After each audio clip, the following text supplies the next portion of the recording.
Welcome back to RaceSpot TV and iRacing Live as we're getting ready to bring you the eSpeed Contender Series round number 2 from Atlanta as we bring you the Hotlanta 200 brought to you by American Motorsports. Randy Chineth, Jake Blackall, and Hugo Louis bringing you all the action for this one. And well, Jake, it was... there's no other way to say it. It was a disappointing race at Daytona, I think. I think everyone would agree with that based on what happened. But we now come to Atlanta for this Hotlanta 200, and, well, it's not that hot out. Not that hot out. It's actually very cool. 65-degree ambient, 65-degree track, so that's going to be a little bit spicy for these guys out there on the racetrack. Qualifying's already been run and done now. They're actually doing that a day before, so we'll run through that order when the guys start to grid up. But also a little bit of a difference. The warm-up, they start with a green track, and that's actually going to carry over to race. So they've had an hour on this track already. They've already put some rubber down. It's going to be interesting to see how they tackle that when the race goes green. So yes, a lot of changes come out here into the eSpeed Contender Series. We got a chance to talk about some of them last week. We'll be able to talk about a little bit more of them, of course, over the course of this event as, well, we're only about 30 seconds or so going through. And like you said, interesting qualifying format. Who are your predictions? Who's going to be quick tonight? It's an interesting one. Obviously, qualifying pace completely different to overall race pace. Obviously, Lemons is quick straight out the box. He usually always is, especially when we come to Atlanta. So Lemons is going to be one to watch. Townsend's back. He's going to be one to watch. I think our Pelsit is going to be one to watch. I'm not going to spoil it because there's about 8 seconds till they start the grid, and Randy will run that through after I talk. But I think he's going to be quick, especially coming out and putting it on pole in his second race. Final thought before we go to the grid, Jake. It's a big new build coming out. A lot of interesting news in the sim racing world. And are you allowed to talk about what you were involved with? I'm allowed to talk about what I was involved in. Yes, obviously, Jake. I was the one who... Yeah, we'll go that. You go with it, Randy. So Mr. Jake, Mr. Commentates Randy, that was his used to be claim to fame, and he'd occasionally be good in a V8 supercar or an Australian truck series. He's the one. He did the Fernando Alonso G2 skins that you just saw come out. Big news in that camp, and good to see both the real driver and a traditional esport team get involved with sim racing. These guys take the field here, Jake. We'll get to that in a moment. But how did that feel to get asked that and be the one who did those brilliantly designed schemes? I know they're sort of just copycats of Alonso's helmet, but it's very well done with a sort of unique color scheme. Yeah, it was actually a very interesting one.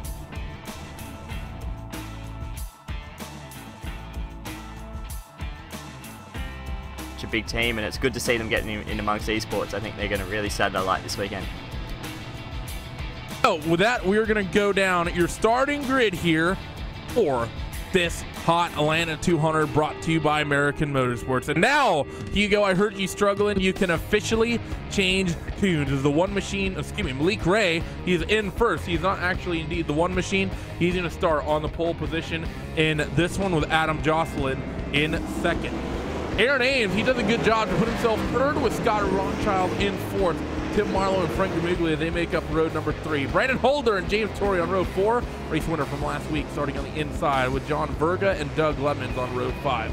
Keith Stewart, Marshall Berry, row 6. Kingsbury and Bowden on 7. Brent Keith, Jason Sideslove, row 8. Burt Wilson, Brad Patterson, row 9 with Doyle Lawrence and Brad Neer on road number 10. Sean Mulsick and Tim McQueen, row 11. William Tony, Doc Stout, row 12. Glenn Jameson and Perry Snelson, row number 13. Christian Joyce and Everett Lane, row 14. Tommy Logwood and Bobby Everhart, row 15. Sean Ryan, Tyler Hayes, row 16. Jason Perry, Sean Powell, row number 17. Ed Zaghetti and Ryan Lang, row number 18. James Hickson, Travis Townsend, interesting there, row number 19. And Paul Bliss round out the 39 truck field. And that was well timed by me as the field rolls themselves into corners number 3 and 4. We are getting ready to unleash these guys for 130 laps around Atlanta. Very, very cool conditions here at Atlanta Motor Speedway. iRacing safety car getting ready to duck off that very abrasive progressive banking, in the one machine of Malik Ray, waiting for the signal from the starter stand. Waiting. Green flag waves, and we are green for round number 2 of the eSpeed Contender Series. Good jump from that outside line. That's a 78 of Adam Jocelyn. Maybe going to run side by side with Malik Ray. Done a good job there to be able to do so with that inside line early on. Malik Ray going to get a truck lane out in front, and Aaron Ames going to follow him through. The teammates going to maybe try and single file up for second and third. Let's see what happens here as Aaron's going to slot himself into second, and indeed Jocelyn's going to fall down to the inside to that third spot. So not a big deal there for him as Malik Ray is going to come off corner number 4 and down this front straightaway once again. Going to come across the time beam and lead lap number 1 of 130 here. Most of the field still pretty much too wide, but really interesting to see here, Jake, to see that number 3 car of Aaron Ames. That's the best qualifying effort we've seen from him. We've not seen that 3 car run up near the front in quite a long time. Good to see him not struggling. Yes, good to see Aaron Ames actually up near the front. He can have his show that he's got the race pace to do so, and now actually being able to do that in the qualifying period as well. He's got Jocelyn looking to the inside. He ran a little bit tight coming off of turn number 4. His teammate's going to go to the inside, side by side across the stripe. I think Jocelyn's going to get that one. I don't think Aaron Ames is going to fight him that hard. 130 laps here tonight, so a long race, a long way to go. Going to slot back into third, just in front of Tim Marlowe. That's a very abrasive racetrack around this place. They worked themselves down this back straightaway for the end of lap number 3. Couple close fighting as well. You see the number 2 car of James Torrey. He's sort of isolated up on the top side of the racetrack in that Lone Star Rod and Customs Toyota with Matt Kingsbury. He's very close, as well as John Virgo. So a couple of newcomers who are surrounding that 2 machine of Torrey at the moment as they work themselves through 1 and 2 once again. Everyone pretty much doing a good job here, Jake, of getting themselves single file. One of the things interesting about this place is, as cold as it's going to be, well, as cold as it is tonight, you're going to be spending a lot of time with that right foot pretty much planted to the floor over the course of this one. We normally talk about tire wear at Atlanta. When it's this cold, that's going to be taking a lot out of it.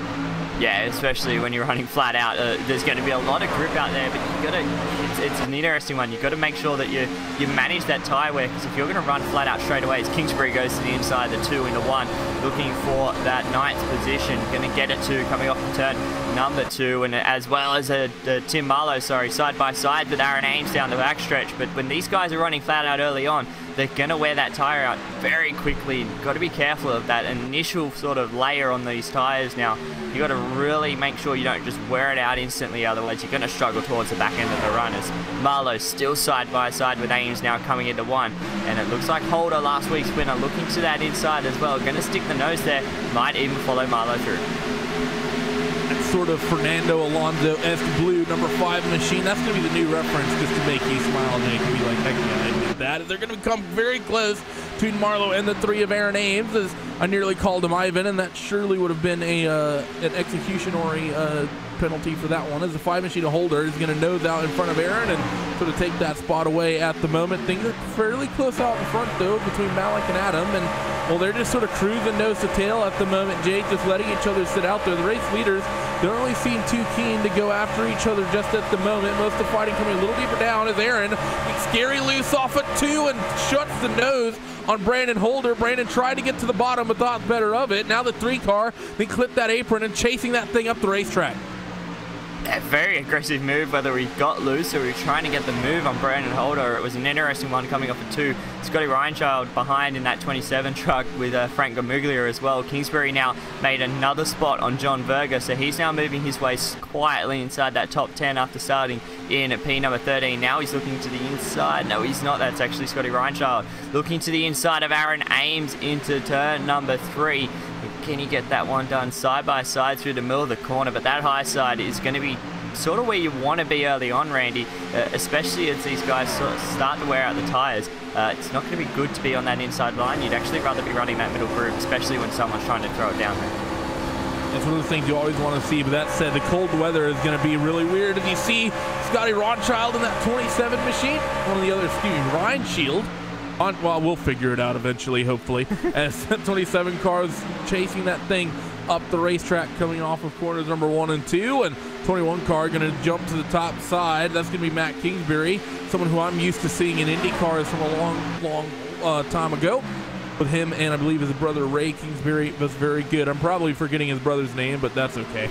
As they work themselves off of corner number 2. I'm like 90% sure it's Ray, the 27, because very close.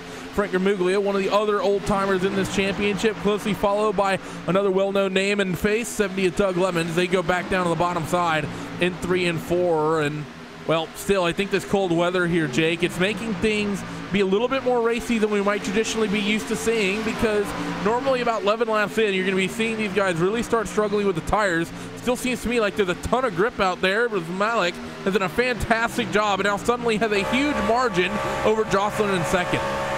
Yeah, just started to pull away in this sort of phase of the run, and I think that's just where the tyres are just starting to let out. Obviously, we'd have to change throttle and how much you're driving this racetrack in this sort of phase of the run. So Malik's the quickest to adjust coming off the turn number 4, and that gap's going to be roughly 0.8 of a second across the stripe. So a good little gap now for Malik Ray, and behind him Brandon Holder now up into P number 3, but everyone's still very racy early on. Frank Lamuglia, obviously, he was very racy behind Kingsbury before. Scotty Reinshield as well behind there now with Doug Lemons. He might be able to have a look. I was actually having a look a couple of laps ago about Travis Townsend. Started 38th, only up to 27th at the moment. That 83 truck slowly working his way through the field, but he'll get there. His teammate right now, Gamuglia, already up inside the top 10, so there's definitely going to be pace in those TTR trucks. Slowly, he started 38th, he's up to 27th, up to 26th now. He's putting down a car a lap. I don't know if I'd call that slowly for that Mr. Travis Townsend. He's just going to need a caution or two at relatively decent time, and he'll be able to get a nice little field reset and be out there at the front. So, Travis, I'm not nearly as disappointed in you as much as Jake is, but you're going to have to deal with the Aussie on that one, as Everett Lane is going to sort of take the line away from Travis, who's fighting with Sean Powell through corners number 3 and 4. Look at the speed he's going to get as Perry Snelson out there as well. A little bit of gaggle of cars, Glenn Jameson in this one, William Tony, Doyle Lawrence, as well as Timmy Longo Jr. and Brad Patterson, the 42, kind of leading this little train with Abe and, well, his teammate of Burt Wilson right there, Brad's teammate, that is. So a lot of those guys from that camp, the likes of Burt and Brad. Oh, Aaron Ames is around, and Timothy McQueen as well. So Aaron Ames has blown the motor beforehand, and then we see Timothy McQueen in the background. He actually lost it, I think, in the 33 truck. I'm just going to have a look at what happened to the 3. Oh, he got loose, got a little bit of a tap from the 28, sent the 3 down into the inside wall, and Timothy McQueen got a shove, what it looks like, from, I think that's a 71 of Bobby Everhart coming off of turn number 2 as well. So 2 separate incidents, one of them bringing out the caution. I have to say that 3 car is not going to be very happy, I think, with that 28, Jake, because really no other way to say it. The 28 just sort of sent him. Yeah, it's an interesting one. I don't know whether the 28 Amalo meant to do that, but he was there behind him, got him a little bit loose in the middle of the corner, just kept sort of with it. He got loose and then couldn't save it. Once you get that truck loose, especially in these conditions, it would have gripped up, and that's why he headed straight for that inside wall. And nothing Aaron Ames could have done to try and avoid that one. And that truck I think it's day done for the 3, and he instantly hurt that motor once he hit that inside wall. But first caution of the day, and we're talking about Townsend needing one, and he's got one. Yeah, he's got one. I think it was a little bit earlier than he would have liked. I think he would have liked to see most of that run go pretty much all the way through and then start working his way out. Maybe work a little bit of an undercut or something, work some strategy to pick up a lot of spots, and then see a caution fly. But regardless, 16 laps in, first caution of the night, and, well, Malik's going to lead them down on pit road. Someone not getting a good job in their box, and that's going to be the 28 of Marlowe. So after getting into that problem, the 28 nowhere near his pit crew, I don't think. Are they going to service the car here? No, they're not, Tim. His 28 car, he's going to go from running 6th to pretty much as much time as he's wasting. He's restarting this one last. So I think that 28 of Marlowe, he's still struggling with the new pit crew update. Yeah, still struggling to get inside that pit box. That right side rear tire was actually never inside the white line, so he had to make sure he got that in, and then the pit crew would maybe try and service his race truck. So that's what he's done now, but everyone's pretty much just gone by him right now.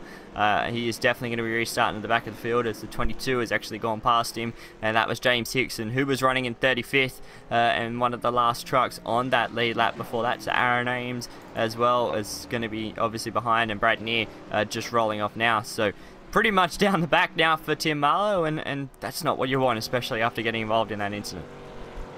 9 car Brad Neer still running that LSR scheme, so we'll hold that against him for however long he decides to do that, of course.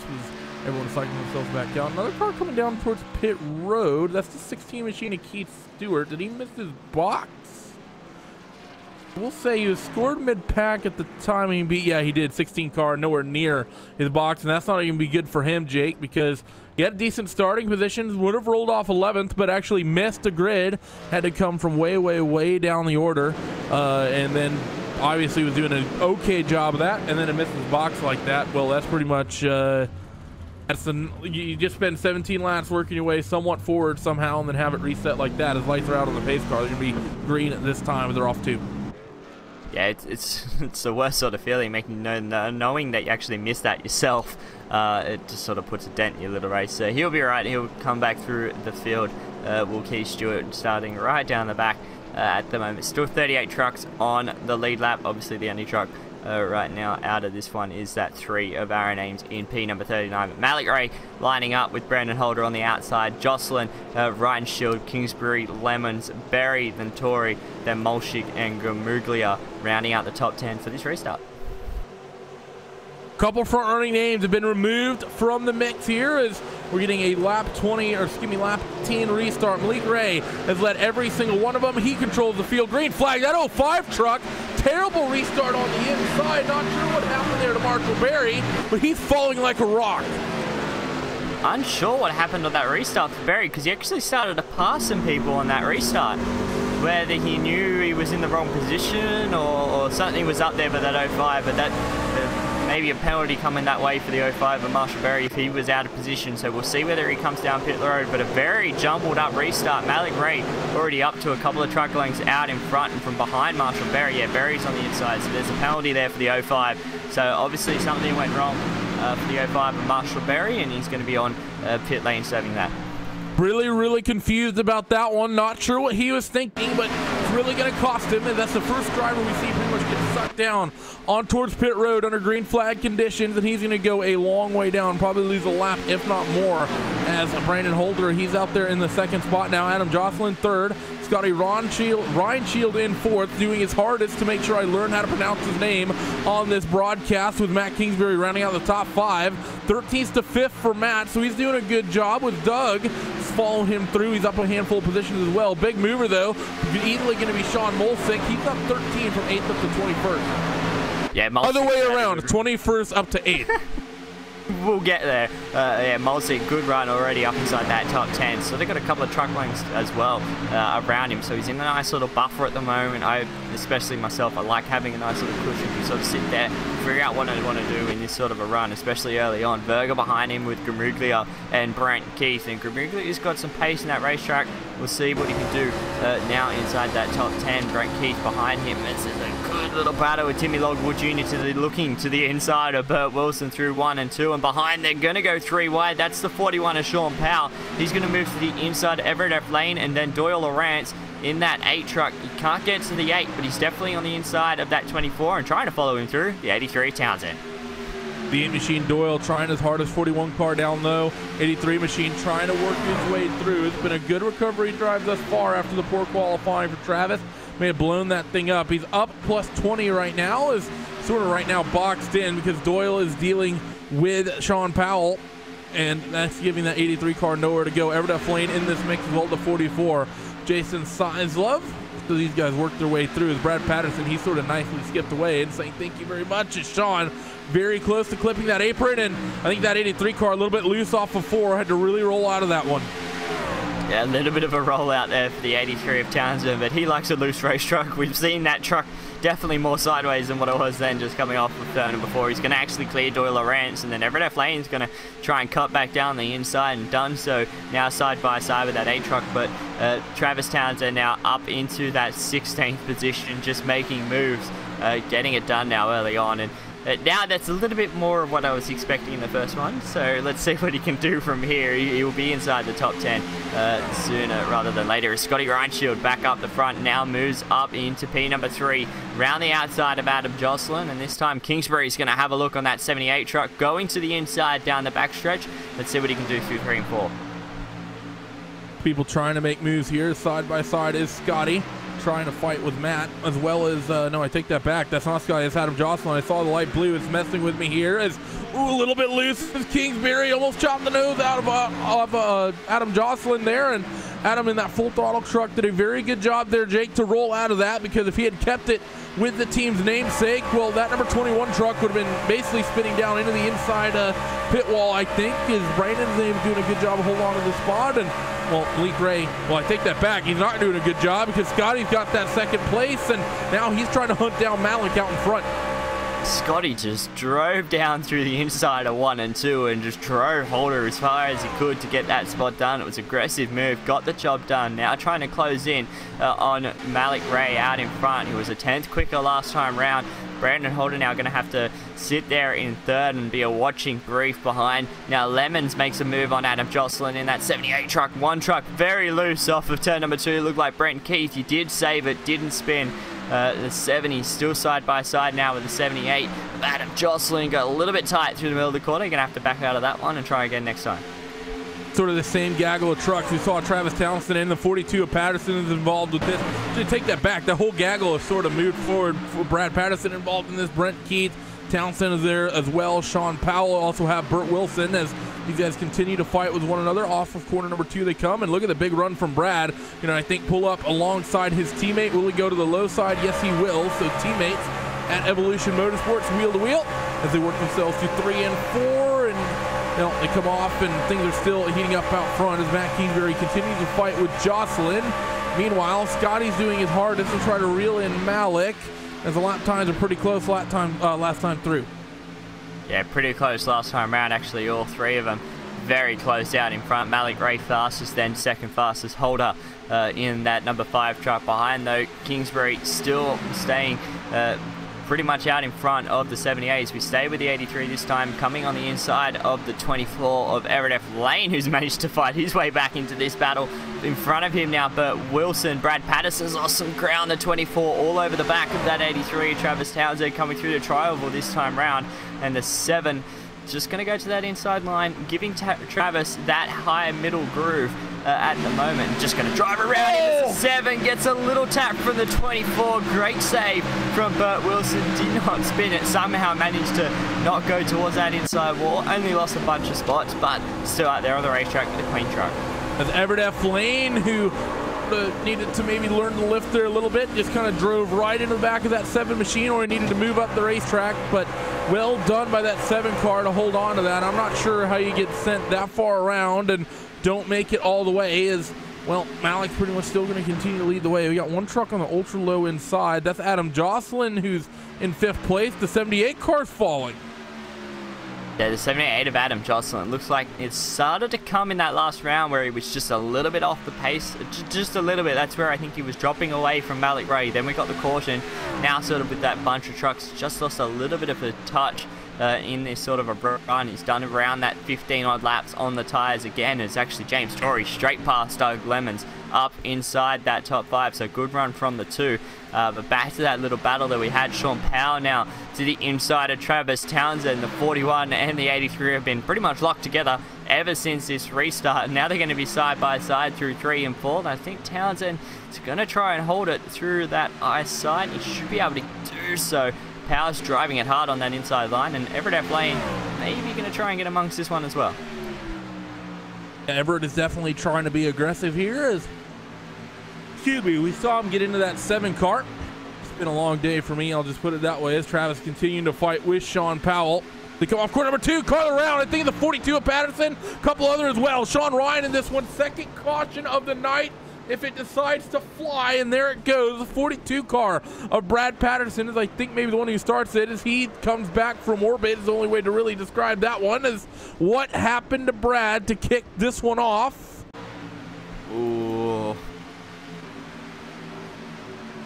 It's an interesting one. The 04, as we bring up a replay, got into the 42, sort of sent him, I think that's Sean Ryan, sent the 42 into the wall, got the fence, come back down, clip back the 04, and then from there it's just a bunch of trucks. The 44, the 32 got involved. I think the 71 got a bit of damage as well. Then I can't see who that last truck is that sent the 42 up into orbit. I think it's Ryan Lane. The 85 and the 16 got together as well. Gets Keith Stewart and Paul Bliss. Unsure as to what happened there. I think everyone was just checking up and they just managed to get involved into each other. Yeah, that's pretty much the only thing. I think that the 42 truck's going to be happy his teammates slipped through because, well, Brad ended up getting into it. He was sliding down the racetrack, getting into the 44 side. The Burt Wilson teammate there just barely missed that incident, so he's going to be counting his lucky stars. Is sort of an interesting one. There was think Brad maybe a little bit nervous up on the top, just trying to keep that. Oops, sorry to interrupt you, Randy. Malik actually missed his pit box. He went through the pit box just a little bit. Whether he's starting to get the service, I think he is now. But yeah, Malik Ray missed his pit box. A costly mistake for the 20. Let's see what happens to the 20 then. He is going to lose that race lead, and who's going to take it is Matt Kingsbury. He's racing himself off of pit road, and well, he's going to be the one who gets it. So from 13th up to the race lead for that 21 machine, a name I've not seen in a long time outside of that IndyCar pretty much. Scotty Reinshield, he's going to find himself second. Holder third. Malik Ray, he's going to cycle out into fourth. Yeah, very interesting pit cycle there. Sorry to interrupt you, Randy, but yeah, big mistake from Malik Ray. Because he's been pretty much out in front, obviously all race, but he hasn't, then again, just started to gap them to around about a second to Scotty Reinshield, then behind him another second back to the rest of the field. So it was just starting to get into that phase of the run again where he could start to pull away, and that big mistake's put him in this little battle pack that's really been heating up. Now Kingsbury in front of it, Reinshield running in P2. It's sort of the battle of the rookies out in front. Holder really the only one that's amongst them, just trying to keep a little bit of a normality to our life, but he's doing a good job of it at the moment because Malik Ray is behind him, then James Torrey as well running inside that top 5. Sort of one of those things. I think we saw a similar thing last season. A lot of those guys came out and they were out there near the front. 3 Machine of Air Names is back out there on the racetrack, but 19 laps down. That's going to be an unfortunate one for him, as there's a handful of damaged trucks out there on the racetrack. But I think pretty much every year we've done this championship, Jake, every single new season when they get the new rookie class coming in, those guys always get really strong. And, well, at the early goings, those rookies tend to put on quite a show. Yeah, they put on quite a show, and a couple of them end up being there at the end of when the championship counts. So they're going to be there this season, and like I think Keith put up a post on the website a couple of before the season started about how strong this rookie field was, and Kingsbury, Reinshield already shown what they can do. Obviously Malik Ray very quick out there. Sean Powell's already started to work his way from 34th with Travis Townsend. Like, you got these guys that are sort of throwing punches like that straight away and moving their way up through the field, as well as Molchik as well. 21st is 7th all on his own, just sort of cruising up through the field unnoticed, but doing a good job of that in the 15. Just goes to show that it's a very stout rookie field, and I think a couple of these guys are going to be a bit worried when we get to the end of the season, and these guys are going to be definitely fighting for wins. Well, they're probably going to be nervous even sooner than that, Jake, considering the end of the season doesn't happen until October. Worry's probably going to be kicking in about 8 or 9 weeks when we're only a third of the way, quarter of the way or so through this thing. Yeah, definitely, especially if they're showing the pace that they've got out now. Like Ray obviously getting the pole as well. So these guys have got the pace. They've got the racecraft as well. It's not like a lot of them have been sort of driving into each other or anything like that. Obviously, we've had a couple of incidents so far, but a lot of them have been with the old guys. Come on, guys. These guys are sort of stepping on your parade. But yeah, besides that, they're doing a good job, and it's a good series to be amongst for them. So, as they work themselves through corners number 3 and 4 behind the pace car, once again, quick rundown of your current top 10. Kingsbury, Reinshield on this restart, row 1. Holder, Malik Ray, row 2. Torrey, Jocelyn, row 3. Molchik, Logwood, row 4. And Townsend and Powell, row number 5. iRacing Mustang safety car getting ready to come down on towards pit road and finally have a new leader in this thing. Green flag flies, and that 21 in Kingsbury, he's off and away, wasting no time to get to the throttle. Yeah, good jump there from the 21, and Matt Kingsbury straight away out to the point. Scotty Reinshield going to drop into that second spot. Holder is going to clear Malik Ray for P number 3. He is, and going to get that one done. Oh, he looks to the inside. He tries to cut it back. He does so. He gets the nose underneath and gets the job done. Now side by side into 3, and here goes Malik Ray up into 3rd, wasting no time to try and get back to the point. Very well done there by the 20. They come off through the quad oval to be in lap number 38 of 130. So inside 100 laps to go.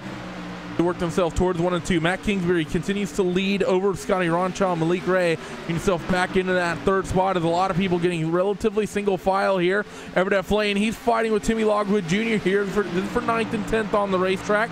Frank Ramuglia is involved with this as well. Travis Townsend, meanwhile, he's continuing to move his way forward as well, Logwood's going to pick that spot up over the 24 machine of Everett F. Lane, goes down to the bottom, and good move there by Timmy to pick that up. Good move from Timmy as Scotty Reinshield to the point as Malik Ray drives it down the inside of Kingsbury to try and take now P number 2. Good battle from these three out in front. 3 rookies fighting hard for this point at the moment. And the 27 out in front. Malik Ray now into P number 2, and Kingsbury goes from the lead down to 3rd. And now Malik Ray running straight away up into that middle groove, trying to get the run off of turn number 4 to try and duck it down to the inside of Scotty Reinshield. Not close enough to get it done this time.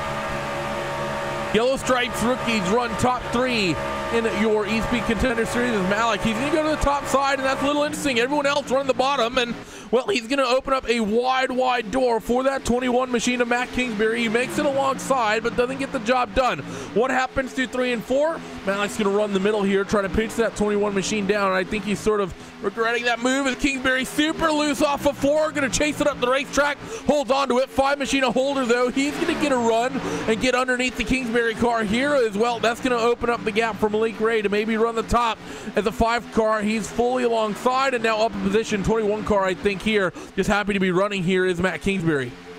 Yeah, that was very loose, scary loose coming off of turn number 4. Now looks to the inside of the 5 of Brandon Holder. Holder used the grass last time around to get that job done. Now the 21 side by side, they're going to pinch each other, and there it is, a little bit of contact to the 21 of Kingsbury. Around he goes, try not to bring it back up on the racetrack. Good save from the 21 of Matt Kingsbury. No caution though, still going to be green, but a good save not to spin that truck back up in front of the field. Matt is not going to be a very happy camper as he tries to get that thing back wound up and try not to LePage number to these guys. There's still a couple of drivers, and if you're curious why, about 10 years ago when they threw out a caution for that guy running down onto the grass for an uncontrolled tire, that's exactly why right there. Scotty's going to come through and lead lap number 42. Malik Ray still doing his hardest, doing his damnedest to try take that lead spot back away. As Brendan Holder, he cycled into 3rd. First side-by-side fight, Travis Townsend. And because of all this, Travis suddenly finds himself 6th and fighting for the top 10 and top 5, as Adam Jocelyn is now right off his nose. Yeah, Jocelyn now his next target on the list, going to look to that inside, but obviously the door is shut from that 78 in front. He just got around Sean Molsick for that 6th spot last time round, so slowly but surely he's coming now inside this top 10, and it's just sort of gets to the point where Townsend's now fighting some of these guys who have got similar pace to him. It makes it a little bit harder for him to try and work his way through this field, but somehow he manages to do it. Going to look to the high side of Adam Jocelyn this time round. Not able to get alongside him, but he's going to throw it in there in a 3 and 4. Going to get side by side through the middle of the corner. Coming off, though, he should have better momentum. Going to definitely run. Now side by side across the stripe. He's going to lead it and take, or not going to lead it, but he's going to take 5th position away at the stripe from Adam Jocelyn. And out in front, though, Malik Ray to the inside of Scotty Reinshield gets it done off of 2. New leader. So a new leader is the old leader as that 20 car gets back to the point. Still fighting with Scotty, though. He's not letting it die very easily, but that said, that 20 machine hooks up the middle like a charm and begins to open up that gap to lead a lap here officially once again at Atlanta. Brandon Holder still cycling towards that 3rd spot as still a couple of close fights out here on the racetrack. Side by side are Sean Molsick as well as up top. You have Timmy Logwood Jr. This is for 7th and 8th on the racetrack. 4 machine. One trying to advance this Timmy Logwood Jr. He does a good job. Gets a big run and might be able to make it 2 for 1 here as Adam Jocelyn not very quick off of corner number 2 into the inside. Goes that 4 car through corners number 3 and 4. And Adam going to try to get it wound up along the top and does a good job. Going to keep that margin for now. But that 4 car is moving, Jane. Great move there from Timmy Logwood Jr. Use that momentum from the high side as he got around the 15. Now he's going to be all over the tailgate of that 78 through 1 and 2 this time around. Literally inside of him as he turns around the 78. Big wreck coming off of turn number 2, and there's a lot of trucks involved. That was Gramuglia. I think Sean Powell may have got a little bit of damage. Everett F. Lane's got damage from that one. Sean Powell, sorry, doesn't. The 85, Paul Bliss, with some damage as well, and I think that was a little bit over aggressive from Timmy Logwood Jr. He knew he was inside his tailgate. He was right underneath that rear spoiler and just literally gave him a little tap off the corner, sent the 78 around into the 85. The 24, we got a lot of damage from that. The 13 as well, just checking to make sure no one else got any damage. I think everyone else checked up in time for that one, which they did. So 3 trucks involved. I think our analytics team down in the RaceBot TV broadcasting van summed that one up best with RIP, as that's pretty much the second, I think that's the third incident pretty much in a row, Jake, where people just needed to lift, because I think with this weather, as quick as the track is, you're flat out all the way around. We talked about that. It's been a few times now people have hesitated lifting off the throttle, and it's cost a number of drivers out. We have, I think, 3 or 4 now people that, if not more, that are done for the day because people just wanted to keep that right foot planted, even though wisdom likely would have said otherwise.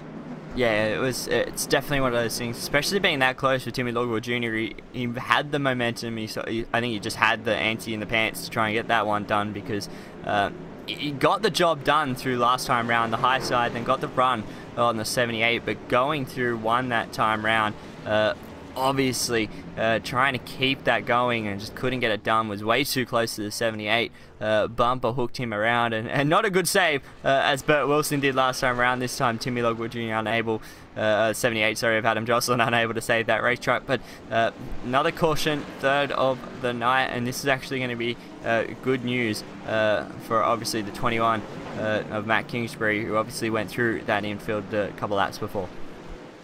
Yeah, Matt's gonna like that. Can be a lead out there on some new rubber. Always have to worry after you spin, even if you're in a decent, semi-decent place track position-wise. How are those tires? Most everyone coming off pretty much the way they came on here in regards to pit road. No one really taking the bold strategy of staying out. So we're gonna step away for a couple moments here on RaceBot TV and iRacing Live. We'll be back in just a bit.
Lights are out and the field begins to form up as we have 51 laps down here in the Hotlanta 200, brought to you by American Motorsports in the eSpeed Contender Series. And well, a lot of drama thus far. 39 trucks started this thing. We currently have 31 still left on the lead lap. So all things considered, Jake, a lot of cautions in the early kind of half of this race, but still a lot of trucks out there running. Yeah, still a lot of trucks out there running as the trucks now start to double up. Lights out on that pace car. Malik Ray winning the race off of pit road once again. Going to be lining up with Brandon Holder alongside him. But yeah, a lot of trucks still out there on the racetrack. Still obviously 31 on the lead lap. A couple of those guys who are multiple laps down still out there trundling around trying to get points. Long season, but just trying to get a little bit of points is maybe able to help. I think last week everyone just needed to go, all right, first race, let's park these damaged trucks. But this week I can understand maybe trying to get a little bit of points in the bag, especially if you had a bad week at Daytona. Green flag flies, and Malik Ray pretty much gets on it immediately as they come across the timing beam to begin lap number 52. So 51 score complete. Brandon Holder in second. He's going to get pretty much left in the dust by Scotty Ronchild from the bottom here of the racetrack. And, well, 27 car hooked up down there. He's been quick all day. 83 machine of Travis Townsend. 38th up to 4th. I don't think we even have to question it. Easily the biggest mover thus far. He's wheel to wheel with that 5 machine of Holder for 3rd. He's in the top 5 already, and as he rolls down to the bottom of the racetrack, put that 83 car onto the podium. Up into P number 3 for the 83, and let's see what he can do with these two out in front. Obviously Townsend had a poor qualifying, had to drive his way through the field, and Holder's like, nope, you're not going to take P number 3 that easily. Drives it down to the inside through 1 and 2, still side by side with the 83. Travis Townsend coming off the corner, and Brandon Holder going to try and see what he can do. Last week's winner, the Daytona 300, now going to be still side by side and going to clear him as James Torrey looks to go to the inside of Travis Townsend. And going to try and see if he can get that job done, and the two having a very strong run, Randy, up inside his top 5. A 2 machine of James Torrey as he goes wheel to wheel once again with Townsend, puts himself down to the bottom of the racetrack. Travis pretty hooked up in the middle though, and going to try to hold on to that as Travis lost that podium spot after having it for a moment. The thing is though, is that 2 machine, like you said, having a very good day. We're used to seeing Torrey. He usually runs about top 15, top 10s on these sort of regular racetracks, Jake, and he's very good on the super speedway, excuse me. We've seen him win a couple of those. That 2 machine of Torrey, very, very good and solid run for him here, one of the cookie cutters. Yeah, very good run. He's sort of my one to watch at the moment, just seeing what he can do, see if he can hold on for that top 10. He's done a good job so far. Behind though, Kingsbury having a look to the inside. It looks like that is the 88 of Jason Perry. So to the inside this time through 3 and 4. I'm going to still be side by side. He's going to get the job done. Lemon's actually now following his way back through side by side with Brad Neer as well, coming across the stripe. So they're just trying to work their way back through the field, trying to get back to the front. This is 88 just shuts off that nose, and the 70 coming into 1. So Doyle Lawrence, he's going to be fighting with Matt Kingsbury as well as they come off the corner, and Doug is there, slow truck down on the apron, so keeping that where he should be. And through 3 and 4, once again, Doug is still there, and while he struggled getting down to the bottom, that was John Verga, one of the other rookies there in the 48, the 70, and the 88 continue to fight wheel to wheel. That is Jason Perry. Well, Doyle Lawrence is just sitting there. I think that 8 machine is just thinking, what do I do in front of Doug? Part of the round. Brad near the round. 9 machine. Does he get into the wall? He keeps it out of the wall. Caution's going to fly. And he does a good job of actually getting that truck back down to the apron. I think that was semi-intentional with that 9 machine right there, Jake. He got into the, not the issue. I'm not saying he intentionally wrecked anyone there. That was just sort of racing incident, those two coming together. One of the things that happens at the quad oval of some of these racetracks. But that 9 car of Brad Neer, he sort of did a good job of getting the car back underneath them, and I think he realized that he was about to be in no man's land as far as people coming through on the racetrack. And I think, I'm going to give him credit. I think he got that car down to the apron very nicely and very quickly, and because of that, we just get a caution for a relatively small incident. No real race-ending damage there. Yeah, very good job from Brad Neer to try and just get that truck. As soon as he realized he was going up inside of sort of the middle of the 1 and 2, he drove that truck straight hard left down to the apron. Did a good job. Abe Bowden as well did a good job. I think who it was Abe Bowden in that 74 to check up, let those two sort of sort themselves out and didn't get involved in it. So little incident, definitely racing. I think they were both fighting for that sort of position on that racetrack, and like you said, going into 1 after through the trial ball, it has happened multiple times, and this time it's not an incident coming off a 2. So but a lot of these trucks gonna come down pit road again.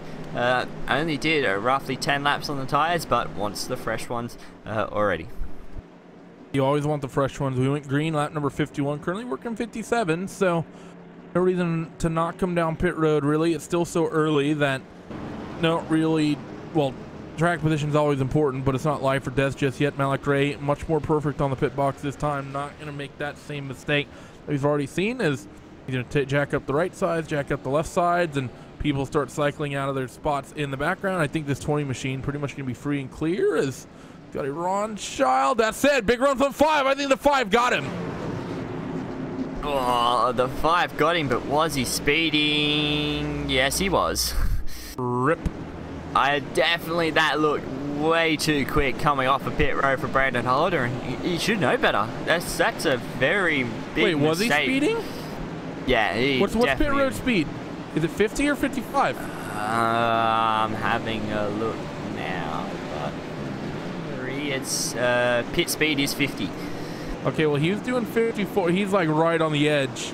He hit 55 for a moment. That is right on the brink for that 5 truck. Oh man, Yeah. For those who aren't aware, it's sort of like real life in NASCAR, where you're sort of, the pit speed limit is this, and you're allowed a little bit of flexibility, and it's sort of an overtime thing. So the faster you go, the shorter the trigger is. I don't know if this has actually been officially explained anywhere, but it's how it feels to me. But basically, the faster you go, the more quickly it triggers the black till eventually it throws it. I think he was just on that brink of it officially coming out. He was just fast enough for long enough for him to get that black flag. Yeah, he went to 55, and as soon as he got around and knew he was going to get it, he dropped it back down to 50, but too much from Brandon Holder, and now gonna be a long way behind. He's going to be pretty much down at the back. Last truck on the lead lap down in 31st, but it's a gutsy move that it's too early to do that. If it was the last run, maybe you try and risk it to see what you can get out of it, but I just think it was a little bit too early to bite the bullet there for Brandon Holder. Now gonna have a long rest of the night ahead. Still 70 odd laps to go, but still long way to go to try and make up some ground. So interesting movers and shakers thus far. Now interesting as well, 62 machine of Doc Stout. He's going to make an interesting call, and he's actually going to stay out. So he was pretty far down the order, started 24th. We've not talked about Doc all night, but suddenly he's out here leading laps. Doc doing Doc things. This is what Doc usually does, is stays out and pretty much goes from there, especially if we have a quick caution. He will usually stay out, try and get some track position out of it, and it's helped him in the past. Especially when he's been able to get into the chase lights or out on that pace car. So the 62 now going to be out in front, lining up with Malik Ray on his outside. Scotty Reinshield behind him with the 2 of James Torrey. And let's see what Travis Townsend can do. Obviously lost a couple of positions, on that pit stop cycle. So now running in that 6th position, got a little bit more work to do. A little bit more work to do indeed, as these guys work themselves off towards the last couple of corners. Well, under this caution anyways. First couple corners is the last few times under the caution. I'm just a commentator. I don't know what I'm talking about. We'll be seeing Doc Stout get away with this here. Now, cold weather, even though he's on the old tires, he might still sort of be okay here. Might be able to make something happen with this.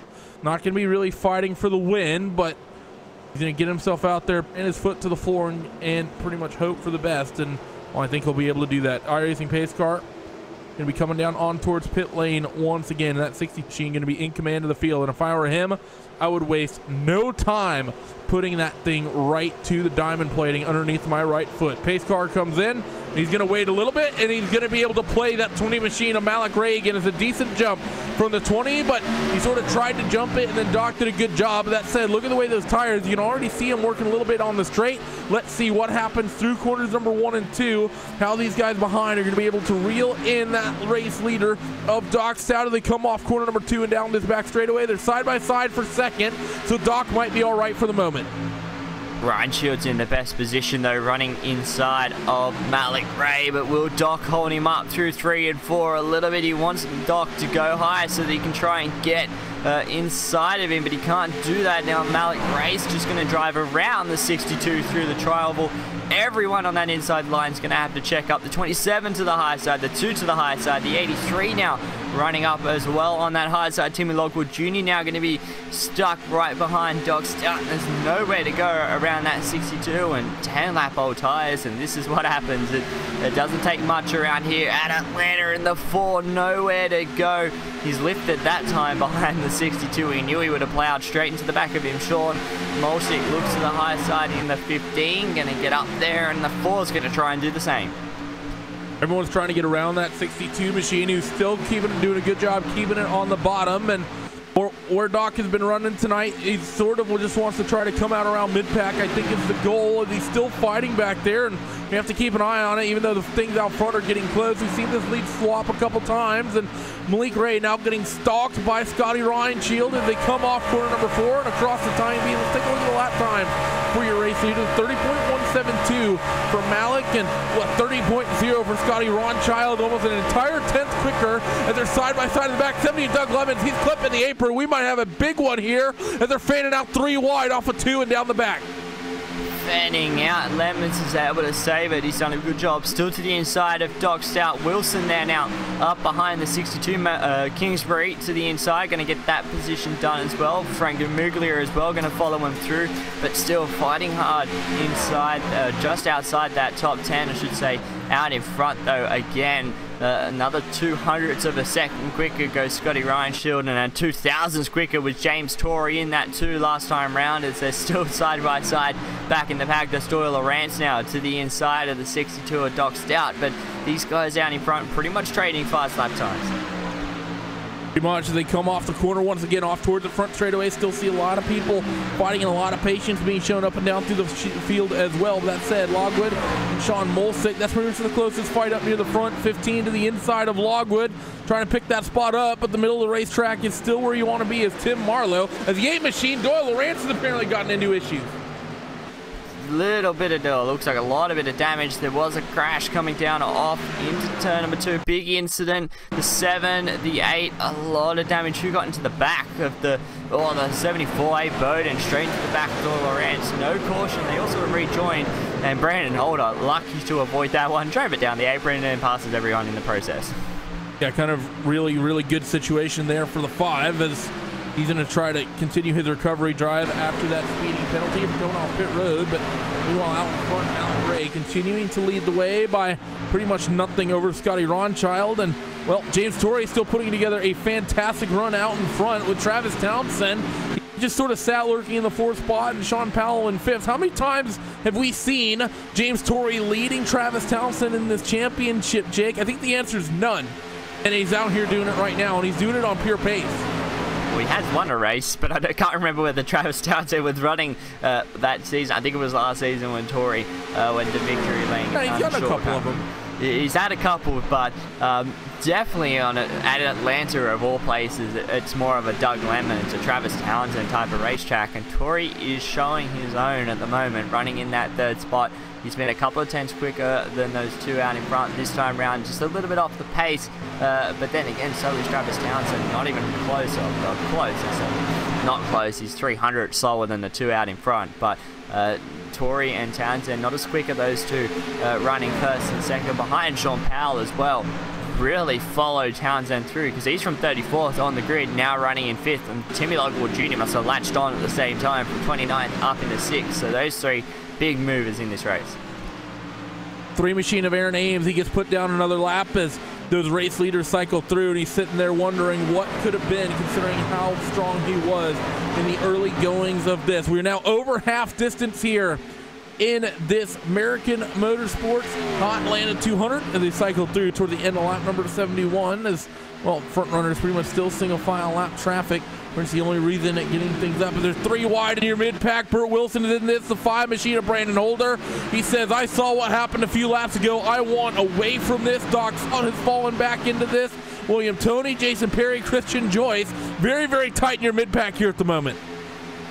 Very tight in the mid-pack, but Brandon Holder gets that job done on Burt Wilson.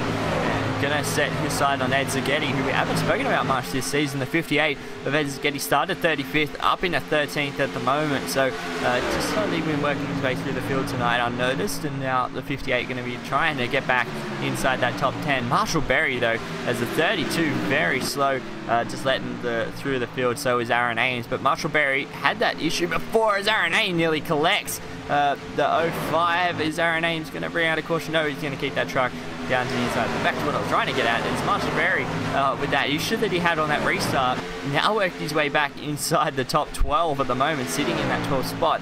Tim Marlowe as well had that issue on that second pit stop cycle where he sat in pit lane, dropped to the back, now already up to 7th. So a couple of people fighting back from issues.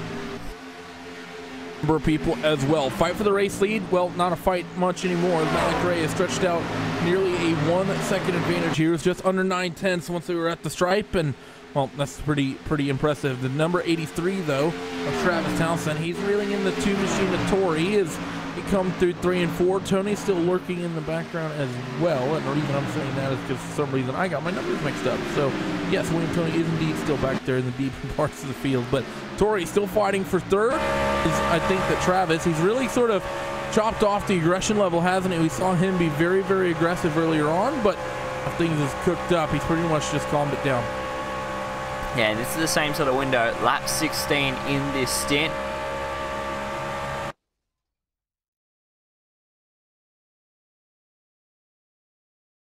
One. That's 0.3 of a second just out of nowhere, like he's running on fresh tires. That truck is so good in this window. Again, a 30.9, only person inside the top 5 under that 31-second bracket, behind 31.2, 31.4 from Tori, 31.3 from Townsend. They're nowhere near this pace that Malik Ray is showing at this moment. It's really the big one at the moment. Is out to a 2.5 seconds. Is Malik Ray. He is hooked up. As the field works themselves through 3 and 4, Adam Jocelyn getting put a lap down, so a bit of a stack up because of that. But other than that, things pretty much still single file. Somehow the 20 to Tim Marlowe, despite some of the issues he's had, a bit of fair damage on that truck. He's still out there out in front. So right now, it's just sort of calm before the storm moment, isn't it? Because I don't think, when did that last caution come out? Lap number 61. You reckon they can go to the end from there? It's going to be close. And it may be very close.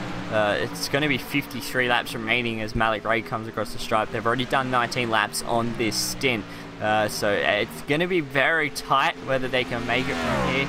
I do reckon, though, maybe one stop will be in order just to maybe get some fresh tires. I think tires may be the main go-to from here, whether they're going to stretch it out or not. But Malik Ray, once again, 31.0 compared to 31.4, 31.5. It's a different playing field at the moment. 2.2 seconds out in front. It's 3 wide back in the pack. Kingsbury to the inside of Tim Marlowe. This is for P number 7 at the moment. Going to try and get that one done. He's already cleared the 28. Looking to get the Timmy Logwood Jr. in the 4 as well off of turn number 4. Gets it done. Marlowe to the inside now. Going to try and benefit from that little mistake from Logwood Jr. off of turn 4. Going to get it done side by side through 1 and 2, but going to clear it. Pretty aggressive there from Kingsbury. The 28 is going to push up the racetrack, and the 4 machine is the one who has to give way. So the 28 of Marlowe, seen a couple issues from him tonight, and he sort of just chops the nose there on Timmy Logwood Jr. That could have been really nasty. That 4 truck didn't lift out of it. Yeah, that I was sort of umming and ahhing whether he had him clear. He did for a moment and just sort of drove Timmy Logwood Jr. up to the wall. Lucky the 4 rolled out of that one. The 15 now, Sean Mulsick looking to the inside in that 15 truck. Gonna try through 1 and 2. Logwood Jr. running right up high. Now, not as high as we've seen Malik Ray run early on in the run, but still looking a little bit more grip, a little bit more pace in these race trucks. This is where they start searching around. Back to this battle, though, for P number 4 is Travis Townsend under a little bit of pressure, and I have to say was James Tori got tight off of turn number 4. It looked like it was getting very tight, maybe loose, coming off of that corner. He tried not to hit the fence. He did a good job of it, lost the 2 positions, but power was right on the back of that 83 truck and trying to make a move. Was he last time round through 3 and 4, and again he's going to have a look to the inside down the back stretch, but no momentum off the turn 2 to get the nose under it. Not really great there with that 2 truck. He got really loose to the middle is what kicked that off. And now that 2 truck seems to really be struggling as he's falling from about 3rd or so. And now Matt Kingsbury is going to have a go at him as he looks to the inside through the quad oval. Comes across the timing beam. And let's see, in towards corner number 1, 21 truck. Going to make that look easy. So that 2 truck seems like he's really having something come wrong with that thing as the tires maybe starting to go away, Jake. And oftentimes the tires start to go away, and then it just sort of gets getting worse and worse and worse because you keep having either tight moments or loose moments, and that takes more grip out of the rubber. Look at the pace difference between the 21 and the 2 there through 3 and 4. It's absolutely massive as the 2 machine of Tori now falls in towards the clutches of the 28 of Marlowe. Yeah, really struggling in this phase of the run is the 2 of James Tori. Got a good short run truck by the looks of it. Comes to this middle stint, really starts to struggle, and Sean Powell, while that was going on, gets around Travis Townsend. That's for P number 3, and now Kingsbury looks to the inside of the 83. He has a little glance going down the backstretch, but Townsend must be around. What did they bring in this season? Because he's really starting to struggle at the moment. Usually he's out in front cruising, and now really can't do anything. He's got a lot of pressure from Kingsbury at the moment. Looks to his high side. Might be able to get something done with it. No, he can't. Still side by side though through the middle of the corner. Sean Power runs an ultra high line through the middle of the corner, but Kingsbury just drove around him there coming off of turn number 2, and Kingsbury up into P number 4, and Travis Townsend now down into P number 5. To be fair, Travis can't complain too much. He qualified 38th tonight, and well, we're not even 90 laps into this thing, so it'd be a little bit foolish for him to be like, why aren't I leading? Granted, that's not the way Townsend thinks, so I know that's just Jake making up some lies because he's an evil person. Matt Kingsbury, though, like he said, did a good job to get around that position. If it makes you feel better, Jake, the G2 paints are also bad. As Sean Powell gets a little bit loose, and Matt Kingsbury, he wants to make it for third. They're going to throw it to Jake, and I'm sure he's going to be in a great mood. Very great mood, as there's a caution out there on the racetrack trying to see where this one is. A 71 of Bobby Everhart. Thank you to Hugo. And yeah, that's a truck stopped on the front stretch. There's a replay of that one, and hit the fence off for turn number 4, and then inside, and then rolled, and then the 22 of James Hickson gives him a little bit of a helping hand, and I think Abe Bowden got in this. Oh yeah, Abe just guessed the wrong way. Not really much Abe could do about that. Didn't know where that 71 was going to finish up, and managed to drive straight to the door of the 71. So both trucks, a lot of damage. James Hickson as well with some damage to that 22 truck, but that was an interesting phase of the run, and wasn't expecting, like I was saying, Travis is not going to obviously be angry that he's not front, but just the pace that these guys have had and shown more than Townsend, it really shows how competitive these rookies are. That it does. The field gets ready to bring themselves down on towards pit road for what may be the final time, because, well, we're just going to be about, what, 40 or so, 43, I think, 42 44 laps from the end. Yes, right now, but I'm saying when we go green, if the second chair would let the lead commentator speak, we will be about 42 some odd laps to the finish here once they go back to green flag racing. He said in bold, underline, italics with quotation marks here in a few minutes, Jake. Just the usual as Malik Ray comes in. Did a good stop there this time around.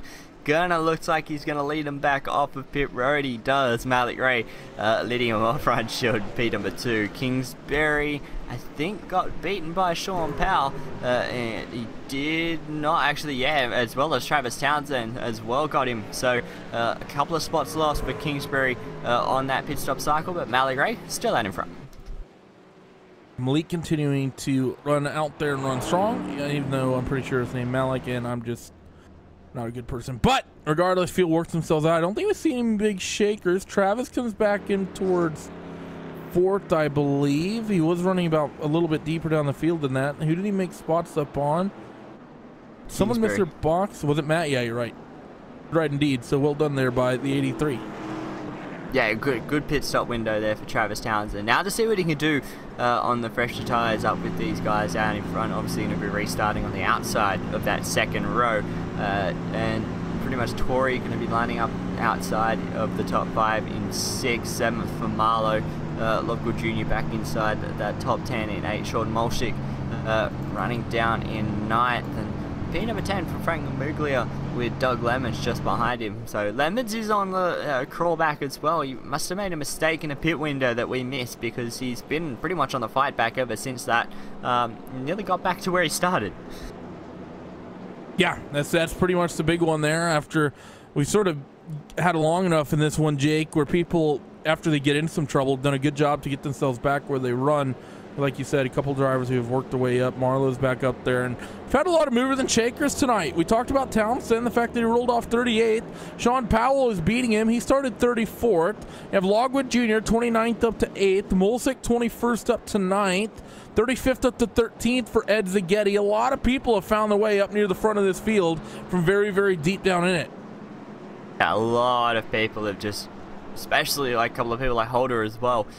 May not have started down there, but he has just made a moves as well himself, just from that last winner. So Travis 34 plus 34, Sean has been 31 up through the field. Zagetti's 22, Timmy Logwell Jr. 21 positions gained. Thank you to Hugo for that little stat. As lights are out on the pace car, we're going to double them up and get ready to go, and going to be pretty close. It's 41 by the time these guys get going. Left in this one, Randy. And Thanks for that. Thanks for clearing it up. That's it for tyres. That's it for fuel. If no more cautions, it's pretty much run them to the end. It's the big one. We're open here to the end. So is it going to be like a 40-lap main event, or are we going to have a couple of cautions here through the middle? I'm going to say that we likely do not finish this thing from here under green, because, well, people are going to start getting really, really aggressive. Malik Ray has been dominant, and I think if you're Scotty Reinshield, you see the pace that that number 20 truck has. After he gets a handful of laps running underneath him, you're going to get very, very aggressive and try to get the move done early and then try to keep him behind you. That said, you also have other big names. Sean Powell, big mover tonight. Travis Townsend, big mover. Matt Kingsbury's been impressive, and James Torrey, bit of a dark horse. I don't think anyone would have predicted as a really strong truck coming into the second round. iRacing safety car back down on towards pit lane. It's going to be 41 laps to go. Green flag flies, and Malik Ray wastes no time, and now it's going to be Reinshield who needs to try to work hard to reel that gap back down and in. Yeah, that was a really poor restart there from the 27 of Scotty Reinshield. Not much you can do though on that high side. Malik Ray just sort of whole shot the field. Now the 41 of Powell gonna clear the 83. Nearly did. A little bit of an overrun there from the 83. Good job to try and get that done. Can't stay out there though as the 41 closes that position off. The 83 gonna have to sit back in the fourth. Kingsbury solidifies himself in that fifth position, clearing Timmy Logwood Jr. But now they've already closed down that gap to Malik Ray out in front in that 20. Otherwise, he's going to be gone. Going really working hard here. 2x2 by 2x2, a little bit deeper down the order. This is Ryan Lang, 15th. Burt Wilson's in this. John Verga. Doc Stout, a lot of people. Brad Neers even sort of hanging on to this one as tail end of the top 20 are looking really, really feisty. The fight for the race lead picks up, and I look at TeamSpeak and optimal time. Scotty's going to take that race lead, and Malik's falling down outside of that top two. Every time I clip away, TeamSpeak starts blinking at me, and we got a new leader. Every time he goes down the field, and Malik Ray is struggling on that high side early on in this run. He's dropped 4 spots already. Here comes Timmy Logwood Jr. looking to the inside as Kingsbury goes to the inside. Townsend says, nope, you're not having that one. I'm going to block this line and cover that through 3 and 4 this time round. And again, Malik Ray's trying to get a little bit of momentum back under him, but Scotty Reinshield drove it underneath him, got the job done. Now Logwood Jr. not able to get there, so the 20 now dropped down from 1st to 5th.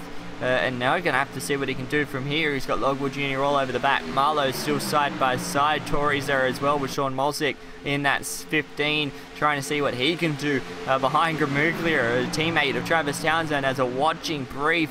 And out in front, Scotty Reinshield now. Sean Powell, look, maybe not close enough this time to do anything about it, but got a little bit of a run off of turn 4 this time round, but still side by side inside this top 10. That they are, and talking about that two machine of Torrey, he's sort of going the wrong way. Got the restart in 5th and fall back to about 8th or 9th here. He still works on that 15 truck. I'm not sure what's happened to that 2. Maybe brushed the wall or something and broke something. But regardless, that 20 of Malik Ray not looking nearly as dominant as did before. Car round 4 machine. Big issue here amongst your leaders, and we might just stay. No, we should get a caution here. Yes, we will. So like I said, not going to go green from there to the end. But what in the world happened here?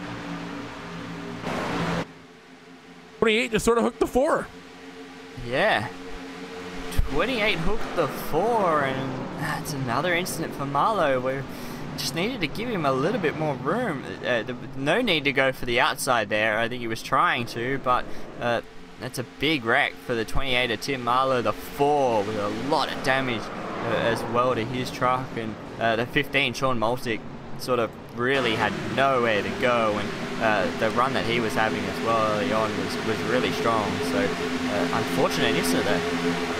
I kind of agree with you. The top's not been very good, so I don't know why Marlowe would try to put himself there. He just watched that 20 truck go from the race lead to being just directly in front of him. So, I don't know. That one's, I kind of agree with you. Just sort of silly and maybe should know better.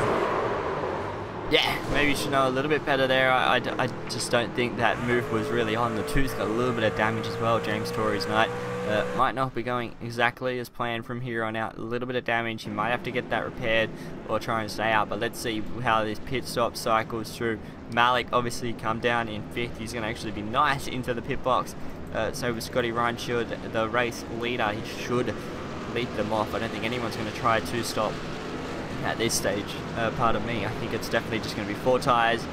Fill her up. It's the 41, maybe not close enough to beat that 27 off of pit road, but good little pit stop there from the 41 of Sean Powell. Definitely had a chance to take that lead. Very close again was that 21 machine from stealing that thing away, but regardless, things are getting very, very feisty up here near the front. Or, excuse me, 41 machine, not 21 machine. I am just all over the place today, Jake. Help me. Help me. Well, you tried to help me, but you made it worse. Tried to help, but made everything worse. That's what I usually do. Is Kingsbury actually a very poor start from that 21 truck. Now actually going to restart behind the 20 of Malik Ray. Tory, the beneficiary of everything, going to be restarting inside that top 5, sorry, in P number 4. And is someone stayed out? William Tony has stayed out last time round, but I'd say he's going to come down pit road as I say that. No, he's actually still out there behind the pace car. So maybe William Tony's going to stay out, and this is the same thing that we saw with Doc Stout. 10 laps on the tyres. He's going to be another sitting duck. I think it's a little bit early here from Tony to be pulling this. It's just sort of, see, we're going to get going green here. Lights, I believe, are no, not yet. So we're going to be going green here with about, what, 32 laps left in this thing?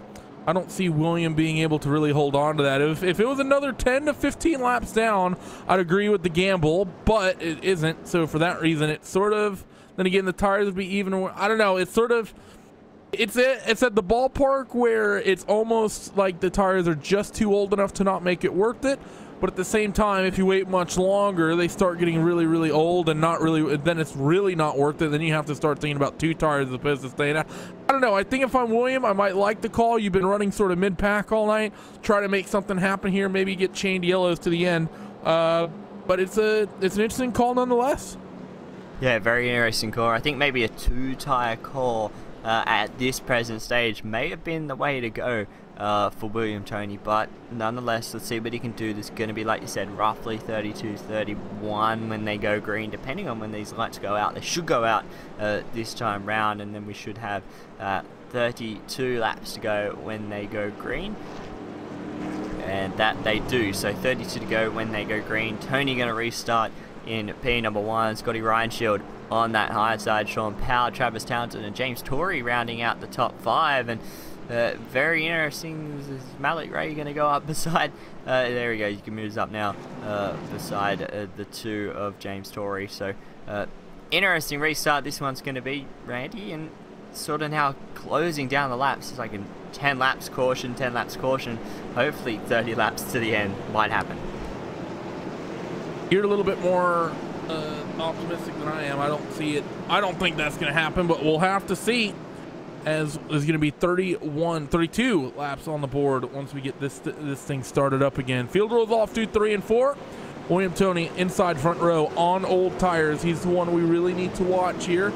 See if he's able to hold on. We've seen one driver try that earlier on, and he pretty much fell like a brick. That was Doc Stout. Let's see if it works for the 87 machine, though. Pace car getting ready to come down on towards pit road, and William going to be bringing them to the green, and everyone on that inside line is going to be biting their lips, hoping for the best, hoping for the 87 car. 27 tries to jump it. 87 does not get on the throttle until very, very late, and that's going to cause a huge accordion as they come across the stripe. Somehow no one's around just yet. They're side by side for the race lead, and I'm just still looking to the back to see if something happens as one car slowed down on the apron.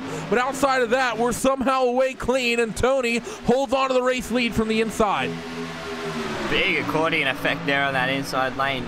But somehow they all managed to avoid the incident. The 27 now high side fighting with Sean Powell, and the 87's actually a little bit fairer on this run compared to what Doc Stout was. Thought he may even drop him back a little bit more, but power to the inside of everyone. He's going to try and clear him 3 wide into turn number 1 this time. Malik Ray dives down the inside. A little bit of contact. Townsend into the back of the 27, the 70 into the door of the 27. We've got a caution. Big wreck.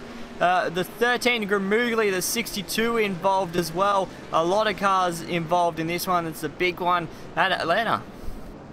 And trying to see what happened here. We know that Travis got into the back of him, but is that what caused it? Yeah, I'd have to say so. Travis, we sort of hype him up as sort of the wonder child of the championship, but Travis just sort of made the same mistake. Got into Scotty a couple times there, pushing the margins maybe a little bit too tight, and because of that, Ryan Shield goes around. The 87 machine kind of strategy sort of works, but where's he going to be restarting, 3rd or 4th? So 87 car William Tony, this is exactly what you wanted to see. Yeah, it's exactly what he wanted to see. And yeah, we do talk up Travis Townsend quite a bit, but he can make mistakes, and that one was a big one. It's a big mistake. Turns Scotty Ryan Shield around. Lemons hard lick to that door of the 27, but a lot of trucks. Holder was involved in that one as well. So and that's what happens. That little mistake of speeding on pit lane, he couldn't recover, was always stuck around that midfield, and this is what can happen to you. Gets involved in a big incident like this one, and that is day done. Or I wouldn't say day done, but still a lot of damage for Brandon Holder on that number 5 race truck, and going to see if he can try and salvage something out of today after what could have been a strong run. That's really going to be the big one here as guys run their way through. The 20 truck down on pit road? What's Malik doing down there? Malik is on pit road. And... what? What? 2 tires? Go for 2 tires? Malik's maybe going for 4. Yep. I saw the bobble in the truck, so it looks like it could have been 4, maybe 2. I don't know. 4. Yeah, 4 tires. Yeah, it was. Malik, please. Unless he's thinking it's going to go green, because we did lose a big chunk of trucks that time round. But even if it goes green, all these guys just got tires, and they were literally on the gas pedal until they were off the 2. I don't know. That could have put Malik out of a certain win. I wouldn't say a certain win, but definitely a top 5 run. He's been one of the quickest trucks, especially with the way the laps are to go. It would have gotten into that window that he would have liked. And now he's going to be restarting. Tyler Hayes behind him in that 95 truck, a little bit of damage to his after that incident. But yeah, that's a big call from that 20 truck to put himself pretty much in that field. A couple other trucks coming down pit road that are of course going to be lappers, and let's see where Malik ends up cycling back out. He was running, like I said, pretty much 3rd, 2nd or 3rd, really up near, and now he's coming to 11th, and I don't like that at all. I don't think there's enough laps. There's not enough laps for the competition. All right, you may have lost Scotty Ryan Shield, who's pretty much been running P number 2 all day long, and has had pretty much matching your pace, but you've got Sean Power now up there, Travis Townsend's back up there, Kingsbury's up there, Tori's been inside the top 5 all night long. They're going to be hard trucks for him to get past. Even though he has that window is very short. It's maybe 5 laps where he can still punch out 30s when everyone else drops into the 31.4s, 31.3s. But starting 11th, there's a couple of trucks in front he's got to get around first before he even gets to them. That's a poor choice, a poor call from the 20. Yeah, I agree with that. Not to mention the other issue he has is that he's going to have a few laps right at the beginning of the window, and I think right at the end of the race he might have a couple laps where the tires are really good as well. But the problem is that through that entire midpoint, it's not going to be enough of a margin. Yeah, yes, through the middle phase of the run, if it goes green, because the real bamboozle here is if it doesn't go green. I just don't understand it at all. And Hugo's thinking it might work. Hugo, this is why you were a Grand Prix driver and not ever an impasse. I have to. It might work. It's. I thought he might have dropped more, but it's definitely an interesting call. He's got to try and make this work. And the issue that worries me is he's got to pass these trucks, and if he has to do it, he's got to do it on the high side.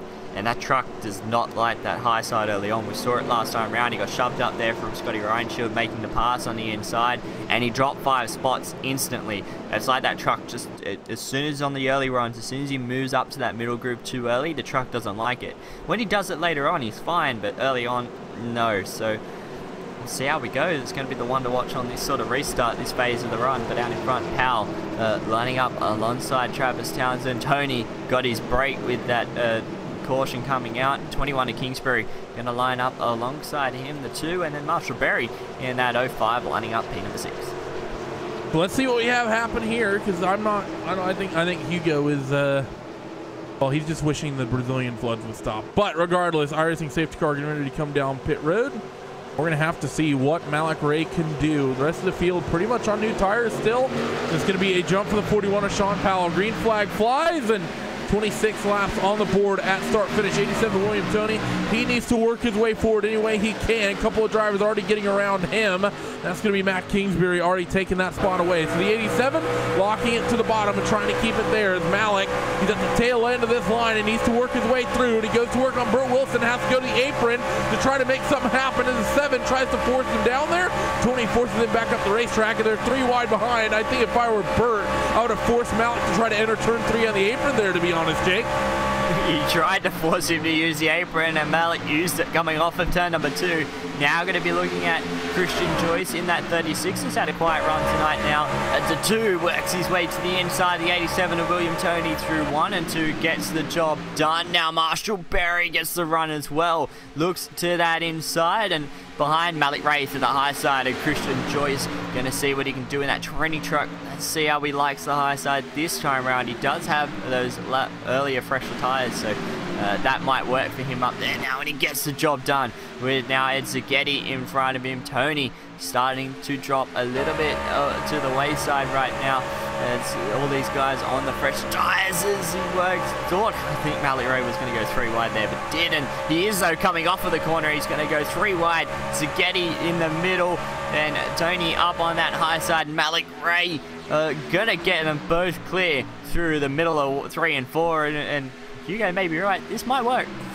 Certainly hope it isn't, because if it does, Hugo's never going to let me live it down, and that's something that is unacceptable. I will gracefully take the bias towards the driver to make sure I am correct over Hugo. It works out in my opinion. Sean Powell continues to lead the way, though, as Malik is back to, I believe, 6th position on the racetrack. He would have restarted 2nd had he not come down pit road, so he's still a number of positions away, in my opinion, from officially checking the, hey, it worked box, as Sean Powell is going to come off the 4th corner, lead another lap. Townsend, he's sitting there lurking. Let's just take a look at the lap times and see how much it is or isn't working, because I think Malik would have just gotten a fairly clean lap in there. 30.15 for Sean Powell. For Malik Ray, it's a 30.15. So you don't reel in the race leader running the same lap times, and the race leader wasn't even the quickest that trip around the racetrack. So I think he's in a situation where he's going to stagnate, and there's a little bit someone way down on the apron entering 3. Glenn Jameson in the 63. I don't know if he ran out of gas or got the wall or what, but he's coming to pit road.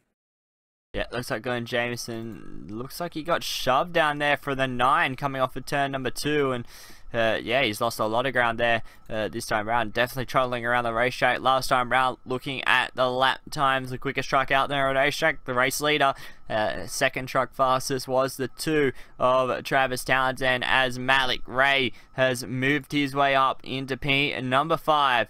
To try and get that one done, and he's done so. He's gotten around Marshall Berry. Now gonna see what he can do coming across the stripe. He's gonna get roughly the same lap time. Actually, no, fastest that last time around was actually Matt Kingsbury in that 3rd position. A couple of lap trucks out there on the racetrack. That's a 78, and it looks like that is the 35. I'm still getting used to all the new numbers and new paint schemes for this season, but not enough for Malik Ray to do anything about it, Randy, as he goes high side through 3 and 4. So we're going to step away for a couple moments. Need to sort out a quick technical issue. We'll be right back on RaceSpot TV and iRacing Live. Don't go away.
Welcome back as we're bringing you the last dozen or so laps in this American Motorsports Hot Atlanta 200. Malik Ray, well, he wasn't very quick at the start of the run, but he's making a lot of moves, and he sort of hit a phase with those tires. They're really nice. Hooked up now, fighting with Travis Townsend. He was 2/10 quicker last time round. That 20 machine, he's hooked on something here, Jake, that I wouldn't have predicted, because he is a good bit quicker somehow in this phase of the run. I don't know if it's because he took good care of the tires, but they're 3 wide off of corner number 2 for the race lead. Malik trying to work the top. Sean Powell in the middle, and 20 machine hooked up. He's in second, and he's going to try to work the Larson line around the top side of Shane Powell for the win. Sean Powell, excuse me. Yeah, somehow, this is that phase of the run. 16 on the tires, and here it is, and a straightaway around the outside, back to the point. And I think Hugo was right, Randy. It worked. Malik Ray back to the point, and now Townsend looking to the inside of Sean Powell. They've been side by side a couple of laps. They've been fighting nose to tail and couldn't do anything about it. Kingsbury now watching brief in that 4th position as Malik Ray already gone, and he's going to try and see if he can skip away for his first checkers of the season. And now the 2 behind, Powell still holding on to be number 2. Kingsbury just there behind Townsend, buried in the 5th position with James Torrey in 6th. Everyone else pretty much spread out. The closest battle we do have on that racetrack is this battle for P number 2, and still side by side now with Sean Powell, but just Townsend can't get up alongside as far as he'd like, because now Kingsbury to his outside 2, 3, and 4. 41 car has been quick all night, and he's going to put it around the outside, put it in 3rd for now. 83 at Townsend. Going to try to work his way back forward. Powell doing a good job as well, as Malik Ray is still just checking out. I don't get it. What he had to have. The only other thing I can think of, Jake, is would he have put a bunch of tape on the front of that thing? Because surely that those guys aren't, those tires aren't old enough to make a 0.2 of a second per lap difference at this phase, because everyone came down at the same time. It's interesting because it's 6 laps is the difference between the tires. Malik Ray coming up to complete lap 20 of this stint. And most of that was under yellow. Only about half a lap was actually spent on throttle at speed. It's one of those things. We do know though and it's been a notice of a phase that I've noticed, as soon as he gets to a run around 15, and again it happened again around lap 14, he just goes faster as we get into this second battle for P number 2. And side by side, Kingsbury fighting hard with Sean Powell. Is still side by side off the corner, a little bit loose for Kingsbury on that inside. Didn't want to collect the 41. Rolls out of it, drops back into P number 3, but Malik Ray gets into that groove, lap 16 to about lap 20, like that sort of a window, and it's just, he's in the 30s constantly, and he punches those laps out. Everyone else is back in the 31s, and the same thing happened again. Even though there were older tyres, he still managed to punch out those lap times to get the job done. He's still doing it. 7 laps to go at the stripe, and he's consistently been 2 to 2.5 tenths quicker than those guys behind. So it doesn't make much sense to me, but it worked. It's a 2.5. Excuse me. So only a tenth and a little bit for Malik that time, but so excuse me. But he has enough of a margin that even if he's leveling off in terms of raw speed, doesn't really matter at this stage. 6 laps to go when they get to the stripe, and the fight is still on for second. As Sean Powell, 21 at Kingsbury, throw the power move to the inside, gets down to the apron, needs to get it woed back up, but gonna try to get the run. Not gonna quite able to do it. That reminded me, Jake, of a few years ago when Carl Edwards, he tried to throw that dive bomb on Jimmy Johnson at Chicagoland. He drove that thing hard into corner number 3. I didn't think he was gonna get it slowed down. He tried to then as well. He tried to do a reenactment of it, and now he's going to have another look. Maybe down the back stretch. He's definitely close enough to throw it down the inside this time around. Is he going to do so? He is. Powell gives him that inside line. He's going to drive it. It gets a little bit loose in the middle. Had to catch it. Didn't want to hit the door of the 41. This time gets a better exit. Going to stay side by side, but the 41, the nose is still on the inside of that quarter. Now it's not, because the high side gets more momentum off of turn number 4, and the 41 holds on for another lap. But Kingsbury looks the quicker out of the 2. He gives him a little touch. The 41 saves it. Townsend. Oh, Townsend in the fence. He tried to save it himself because he didn't want to get into the 41. A lot of damage to that 83 of Travis Townsend. Now they've both got to try and survive for another 4 odd laps out on this racetrack. Townsend's got a bit of a gap back to Berry, but a little bit of contact between Kingsbury and Powell. So 4 laps to go here. This one is Malik Ray has been gifted a 1.8 second advantage, and well, those guys were fighting so hard they've shaken each other up. Matt Kingsbury, power move on Sean Powell. We've been talking all night that, well, people have been really struggling with lifting off that right foot pedal just a little bit, Jake, but at the same time, when you're fighting for second the way Kingsbury was that stage in the race, you're probably not going to lift off of it. Yeah, at this sort of stage of the run, you could sort of go, well, you're fighting for second with 5 laps to go. You're gonna keep into it, as the 36 and the 7 fighting hard for inside the top 10. They're side by side coming across the stripe this time round.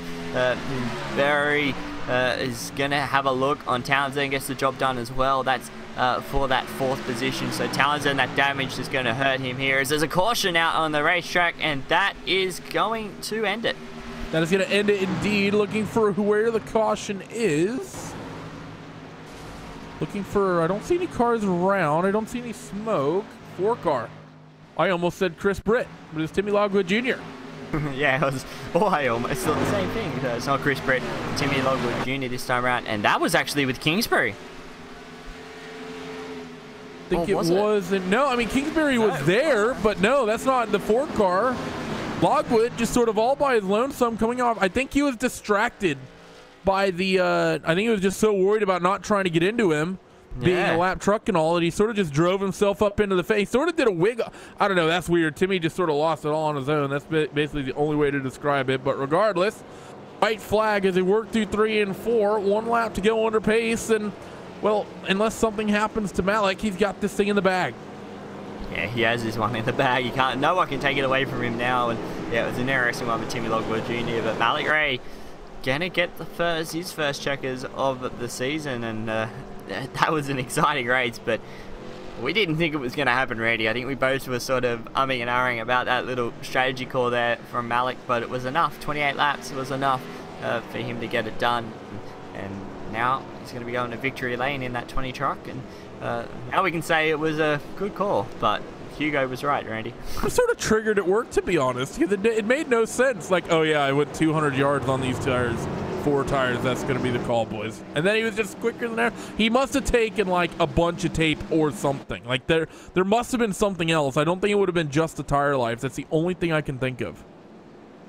Yeah, may have been a little bit of a change there to get that to work, but whatever happened, whatever he did, whatever was his thought process, it worked. He got the job done. He knew what he was doing, obviously, and we didn't, which is what usually happens in the commentary booth anyway for this series. But he can finally check his name off. He's got that win. He's got himself now locked into the chase when it kicks off later in the year, and sort of a good little start for the series, I have to say. That was a cracking race from start to finish. Fantastic race for round number 2. Round number 1, not quite as much, but this one, the Hot Atlanta 500, brought to you by American Motorsports. It's going to be won by the 20 machine of Malik Ray. He comes across the stripe, and Kevin Harvick, he celebrated his 2nd win here on Sunday, and Malik's going to take this one. 21 of Matt Kingsbury, giving some congratulatory rev of the engine as everyone is going to cycle through. Handful of people going to be thinking what could have been. And also another one who moved way up the field there, Jake. Talked about in 1.05 of Marshall Berry. Said the fact that he got sort of put on the back foot after being up near the front. He finds his way back to 4th.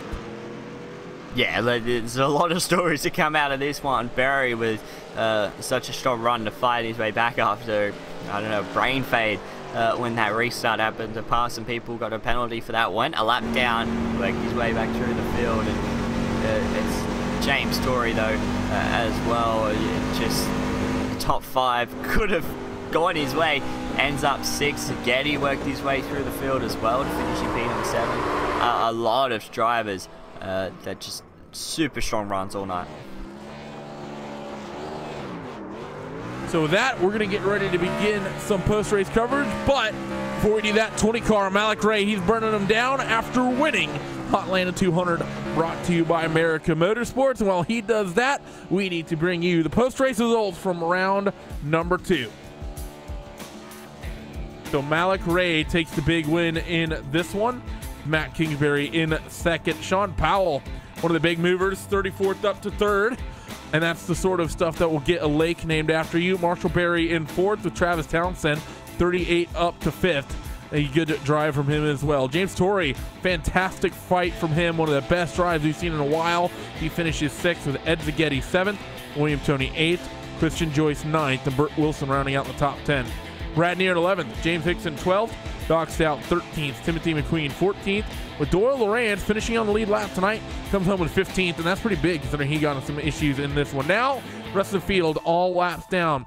Brandon Holder, Sean Ryan, Timmy Logwood, Tyler Hayes, Ryan Lang. They round out your top 20 with Jameson, Adam Jocelyn, Brent Keith, Sean Mulsick, Perry Snelson, Keith Stewart, John Verga, Frank Gramuglia, Doug Lemons, and Scotty Reinshield rounding out the top 30 with Perry, Marlowe, Everhart, Lane, Bliss, Bowden, Ames, Patterson, and Sideslove rounding out the rest of the field. We'll be back in just a couple moments to bring you post-race coverage here at the East Speed Contender Series, but until then, do not go away.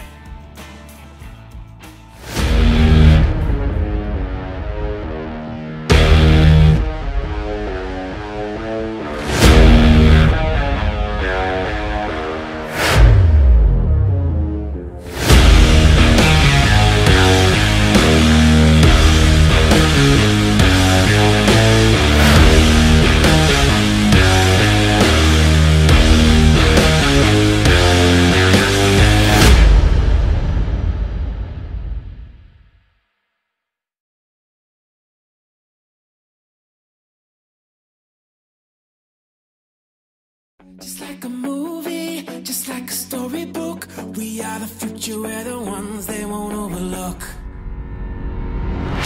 It's time to be the hero.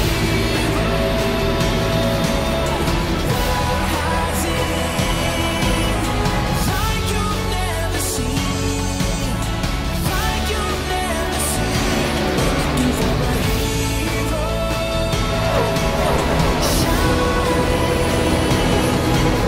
Just like in a dream, just like in a dream.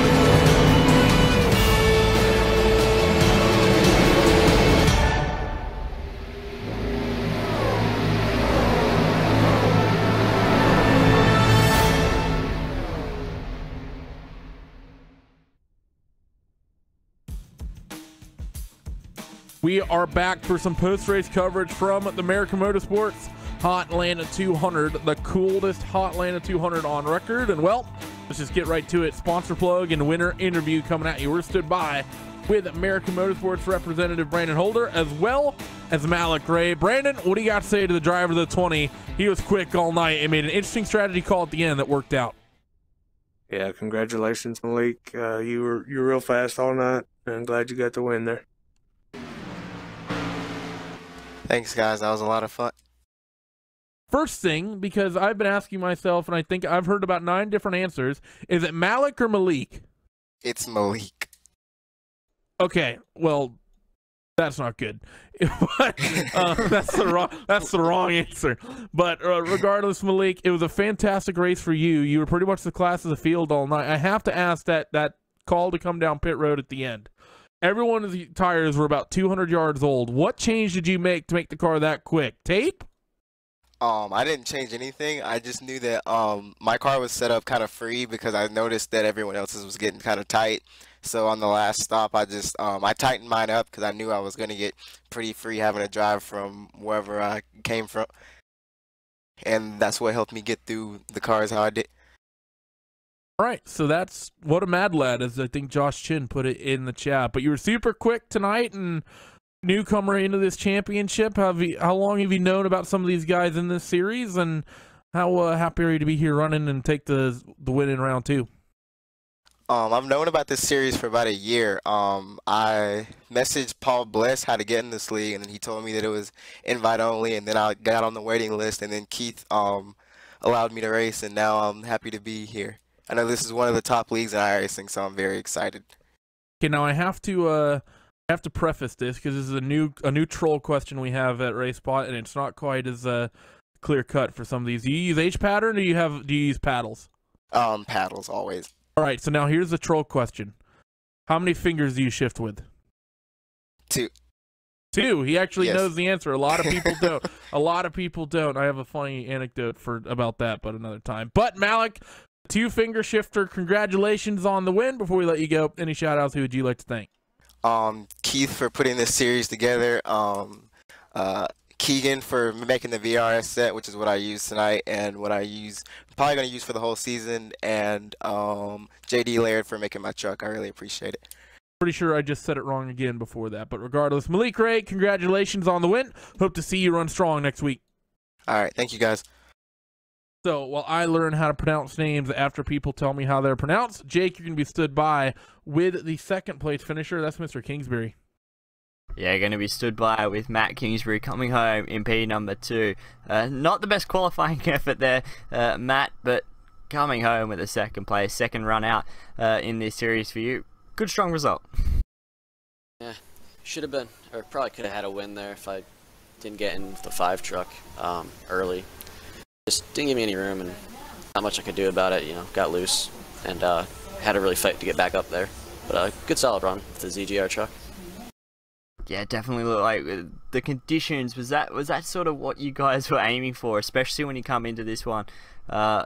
No, it's always going to be hot, and it's usually always is here when we come to Atlanta, but this cool conditions, does that throw you guys a little bit, or were you guys on top of that in terms of setup and getting the trucks performing the way you wanted them?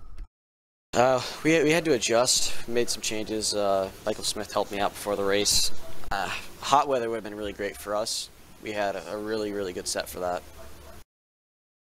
Yeah, definitely felt like a lot of trucks were sort of fighting, especially I bet you the hour-long practice session would have helped a lot. But Matt, obviously you're new to the series.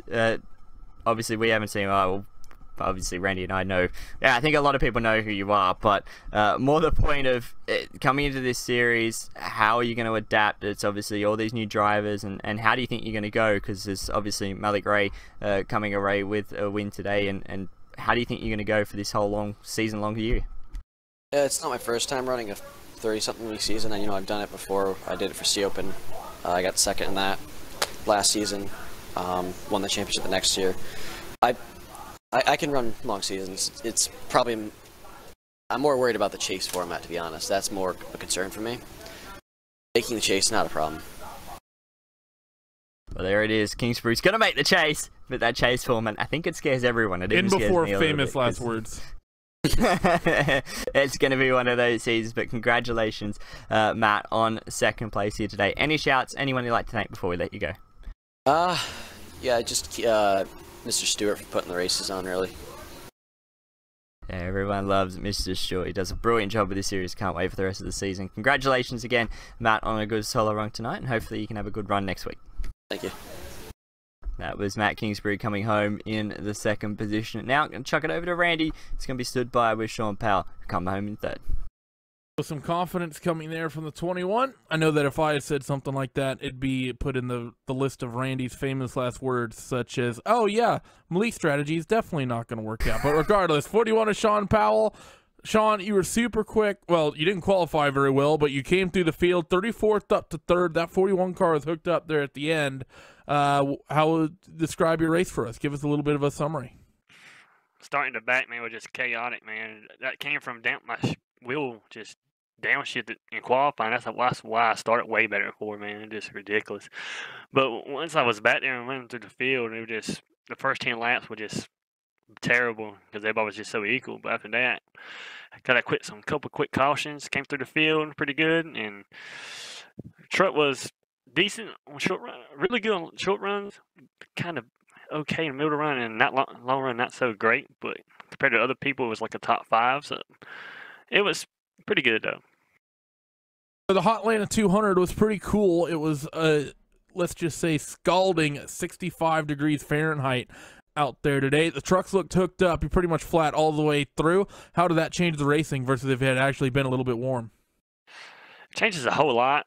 I mean, it's still not wide open all the time around here, since the new build and whatnot. But it changes dramatically because everybody's on equal grounds for the first couple of laps, and kind of mechanical grip is out of the equation. So So that next week, I believe we roll on to Vegas. Indeed, yes, I was correct about that. So 200 miles around that place. Obviously, a cookie-cutter track like this one here in Atlanta. You feeling confident there as well? Yeah, the hotter the track, the better. So I'm hoping for a hot track, or at least hotter than this. So. Well, you'll be out there in the desert, so it'll be a good place to get it. So that's Sean Powell, third place before we let you go. Sponsor plugs. Who do you get it done for you? I want to thank Scotty for the setup work that he done this week. And I want to thank iTake, Brian, iTake Computers. And that's about it. Thank you once again for joining us, Sean. Good luck out in the Nevada desert. All right. Thank you. Well, moving on down the order. It's the fourth place in the finishing order tonight. Mr. Recovery Driver of the 05 of Marshall Berry. Stood by with Jake. Yeah, going to be stood by with the 05 of Marshall Berry. And first, I'm going to ask you, what was happening on that restart? Because I think myself, we had no idea, and obviously getting a penalty for it. But can you run us through what happened there? Because that sort of set off your whole night. Yeah, so it was rolling out of 4, and everybody disappeared. And then y'all was thinking about pulling it off. And we took the green, and everybody appeared again, and then I was in front of Matt. So it was a connection issue. And that's what cost all those positions. But from then on out, you had a tremendous race, sort of very quiet because there was a lot going on in this one. But worked your way back through the field and got yourself inside the top 4. Obviously, that truck was working good for you. Obviously, part American Motorsports. Holder was running solid up inside the top 5 before he had his speeding penalty. So obviously, you guys had a really good set tonight. Yeah, we were all fast. It was unfortunate. They got caught up in incidents, but yeah, we could all been in the top 5, top 10. Yeah, definitely. And if obviously Holder didn't have his issue, he may have been still up there with you. But how did you guys adjust to the track? Because obviously we know Kingsbury had a really good truck for the hot conditions. How about you guys? Obviously, 4-truck team. Did you guys have a good setup for a hot track? And did you guys have to make a lot of adjustments to suit the cool conditions? I think we were pretty good. I didn't make any adjustments to the truck at all throughout the race. It was more just about, pacing myself and not overdriving it and saving it. We saw a lot of overdriving tonight, let's just say that. A couple of people kept their foot down when they didn't need to, but good strong run tonight, Marshall. Obviously coming back away from a good run last week at Daytona, now heading to Vegas. What can we look forward to from American Motorsports? You guys obviously would have been having a look at a setup already. How do you think you guys are going to go? I think we'll have 4 trucks in the top 10, maybe top 5 again. And that's what we like to hear. American Motorsports slowing it down early on. But congratulations, Marshall, on a solid top 5 run tonight, coming home P number 4. Any shout-outs, anyone you'd like to thank before we let you go? Yeah, our sponsors, Sim Racing Apps, pitboxes.com, Berry Family Racing, and I just got to thank Sean, Timmy, and Brandon. These guys are awesome and they're a lot of fun to work with, and glad I get to call them my teammates. It's going to be an interesting season with you 4 together because you guys look like a strong package. Congratulations again, Marshall, on coming home in P number 4, and hopefully you have a good week next week at Vegas. Thanks, Jake. Thank you. And that was Marshall Berry in that 05 coming home with P number 4. And Randy, final interview of today. We've missed him for his season, but he's back. Travis Townsend. I'm stood by with the 83 of Townsend. Travis, haven't seen you in quite a while. How you been? Well, apparently rusty after tonight. I struggled a little bit, but overall no good, and really glad to be back racing this season. Yeah, 30 somewhat, 38th up to 5th. You're really struggling out there in that 83 truck. But it was a pretty cold night. A lot of people really hooked up. Some people struggling, and we saw a lot of issues where people seeming like they just didn't want to lift off the throttle. A lot of, I'm just going to nose into your rear tailgate and send you around incidents. You sort of get that impression as well, or did it seem relatively clean out front for you? Yeah, it was, and I've got to apologize to Scotty Ryan Shield. I think I'm saying his last name right, but I definitely got into him there, getting into one. We had somebody stay out front on old tires and kind of bunched up the field, and wasn't sure there in a split-second decision if he was going to go low or not, so I went for the gap there and didn't quite make it, and definitely turned him, and I think caught up a lot of other people on that. So one of many incidents on the night, so you're definitely sorry about that. I know he had a good run going, so overall it was a pretty good night. I mean, first night back out, and I needed the warmer temperatures, so the truck definitely was pushing a little bit with these core track temps that we were dealing with. So, of course, back a few seasons ago, is I think the first time Jake and I got exposed to Travis and his ability to dominate in this championship, and that was at Las Vegas a few seasons ago. I think 3, maybe 4. I forget. I've lost count. But we go to Vegas next week. You gonna put on the same show? Well, I sure hope so. Usually the mile and a half is kind of my bread and butter. That's usually what I do the best at. I figure we can take here, as far as a baseline setup, what we have, and take out there and tweak on it. I'm actually heading to Vegas to the race this weekend, so I'm not going to have a whole lot of time to practice. So we'll see what we can do, though, and we'll show up next Wednesday night and definitely give them our best shot. Before we let you go, who do you got to thank who gets it done on the 83? Yeah, I got to thank my teammate, Frank Gramuglia. He worked a lot on setups this week, and he was running there around the top 10, but ended up getting caught up in a wreck. So hate that for him, for all the time and effort he put in this week. So hopefully he'll be able to bounce back next week. And then also, of course, my sponsor, Fisher Automotive.